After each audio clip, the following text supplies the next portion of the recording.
Tadepalligudem entrance లో ఉన్న ముత్యాలం తల్లి స్థల పురాణం గురించి అయితే ఈ రోజు మనం తెలుసుకుందాము. ఈ అమ్మవారు 1960లో ముత్యాలాంబపురం అనే గ్రామంలో పుంతలో ఉప్పుడొంకలో వెలిసారు. అమ్మవారు వెలిసిన చోట పిల్లలైతే ఆడుకోవడానికి వెళ్లేవారంట. అయితే ఈ వెలిసిన అమ్మవారు ఆ పిల్లలకు కనిపిస్తే ఆ పిల్లలు తీసుకొచ్చి అక్కడ చెట్టు కింద పెట్టారంట.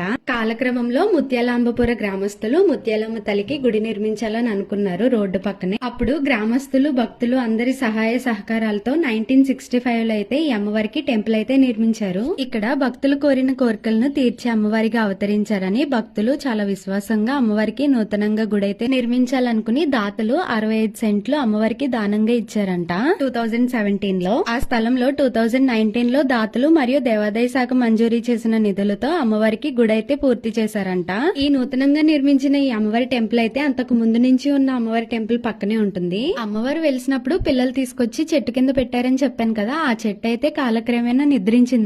నిద్రిస్తే వేరే చెట్టు తీసుకొచ్చి వేశారంట. వేస్తే అమ్మవారు ఒకళ్ళ ఒంటి మీదకి వచ్చి నాకు ఈ చెట్టు వద్దు, ఏ చెట్టు అయితే నిద్రించిందో ఆ చెట్టుని మళ్ళీ కొత్తగా వేయమని చెప్పారంట. అలాగే ఆ చెట్టు ఎక్కడుందో కూడా చెప్పారంట. భక్తులు అక్కడికి వెళ్లి ఆ చెట్టును తీసుకొచ్చి మళ్ళీ కొత్తగా నాటారంట. నాటిన తర్వాత కొన్నాళ్ళకి ఈ చెట్టుకైతే స్వయంగా కళ్ళు వచ్చినాయంట. ఎవరు పెట్టిన కళ్ళు అయితే కాదంట.